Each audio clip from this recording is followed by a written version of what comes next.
Okay, so if we had the week 3 class, the week 4 class, I would start it by doing a review of where we've been in the memo, and then go to the new stuff. And by the way, I'm at home doing this, and so if you hear like Liv and Maddie in the background, or you hear some other like teeny bopper kind of show, it's because my daughters are out there listening to it or watching it. So anyway, so you can see here on the screen, this is the big picture. This is the outline that we've been following. It's in the textbook. And so far we've been only in the discussion section because you write the discussion section first, because that's where all of the heavy lifting is. That's where you do all of the thinking. Okay, so the issue and the rule go into the umbrella paragraph, and then you explain the law, and then you apply the law. So after doing all of that, then you can summarize your results by writing the question presented, the brief answer, and then tell the story in the statement of facts. And then the conclusion is super duper easy. We'll hit that a little bit later here. So that's the big picture. Now I want to show you with the memo. This is a memo that's in the back of Research the Law. So I know you've been following that. I think this is Appendix A in Research the Law. So we started here in the discussion section, and it begins with the umbrella. The whole purpose of the umbrella is to give the reader some context. If you just go up to somebody and say, "Can you believe I was cut off?" They'd be like, "Well, what do you mean?" They have no idea what you're talking about. In your mind, you're thinking, "I was cut off in line at Meijer, when I was shopping, and I was waiting to pay for them, and somebody cut me off and took my spot." Where that could be misunderstood in a lot of different ways. I could be cut off meaning in a car. You could be cut off like in a conversation when talking with somebody.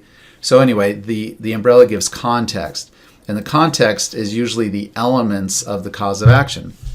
And if you have a statutory scheme like we do, the Scary Safety Act, you put it in the umbrella section. Okay, so the things you need to have in your umbrella to make sure that it's awesome: you need to have the Scary Safety Act because that's the context. You need the elements, number 2. Those would be to assume the risk. The danger has to be obvious and necessary and inherent to the sport. And then the third thing you need to do is frame the issue for your reader.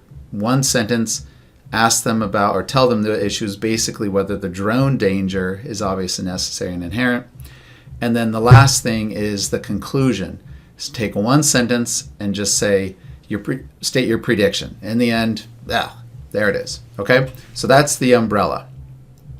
So for this memo, obviously the umbrella was to give the elements for false imprisonment. Okay, and then after that, now the reader is like focused, they're ready, they're like, hey, I now know I need to focus on whether the drone danger is obvious and necessary and inherent to the sport. And so now they're looking for some help on that. Like, what does that look like in real life? What have courts said about this in the past? So bam, you hit him with Anderson, and then you hit him with another case, and hopefully a third case. And that fills out a nice spectrum of law. And for every single one, you're going to do a rule statement, facts, holding, and reasoning. We need those things to understand the case. So here we have Parrott versus the Bank of America. The first sentence here is the rule statement. That's the thing that you want the reader to take away from the case. And that also is going to be the basis of an argument. So here, overcome one's will. I'm going to shoot down to the argument section here, the rule application section. And here, see how it's talking about overcoming one's will.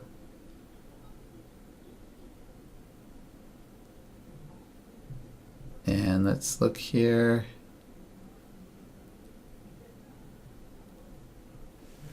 All right, let's just look for will to make this a little easier because I'm not seeing it right now. Okay. Here it is. See how it talks about Michael's overcome his will. Michael's will was not overcome. Okay, so here we are in the argument section. That was the basis of that argument. Okay, so I set it up here in the rule explanation with the rule statement, and then it became an argument later on.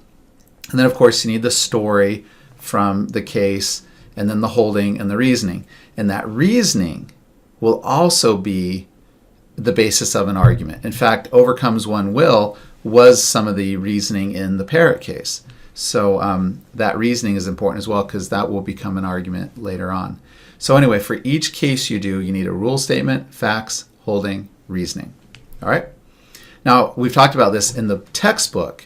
If you go to Appendix B and you look at page 513, there's the first and second of 4 rule explanations there. The first one has a rule statement, but the others don't. And that's only because there's one main case and then 3 bolstering cases, and they all stand for the same thing. They're just different factual examples.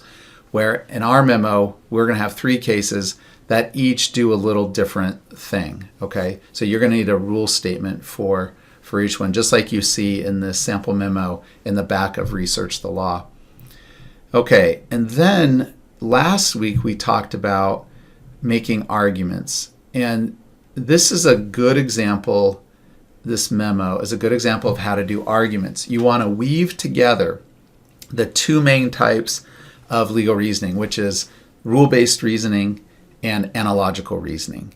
Rule-based reasoning is simply where you take the plain meaning of the element. What does obvious mean? Oh, that means upon casual observation, I would see it. So take just the normal meaning of the word and then apply that to the facts. Is a drone something that you would see upon casual observation? Would you notice it easily? Is it conspicuous? So just discuss those things, but explain why it's conspicuous or why it's not. And here's the test. This is what I look for when I look at your reasoning. I look for, can I reasonably say why after reading a sentence of reasoning?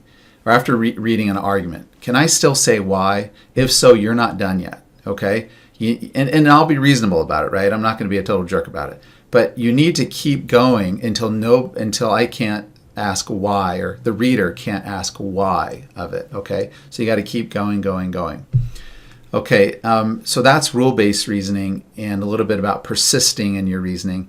And then you need good analogies, okay? So here's, and again, this is in Research the Law at the end of it.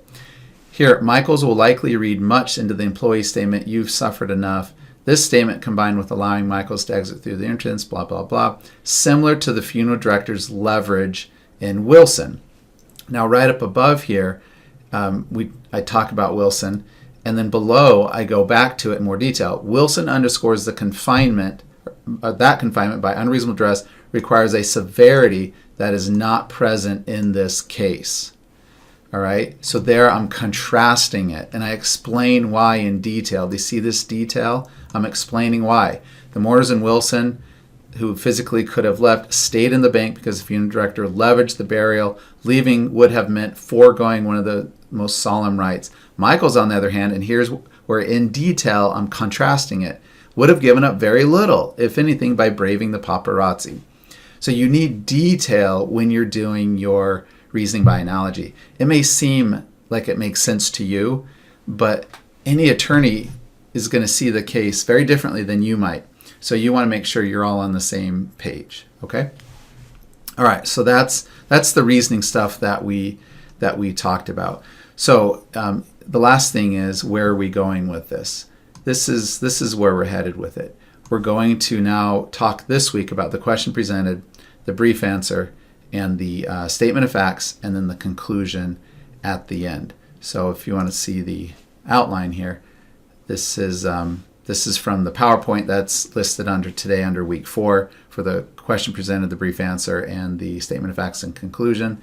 This is where we're headed. We're going to do the question presented, brief answer, statement of facts, and then the conclusion. Okay, so that's where we are headed. All right, see ya.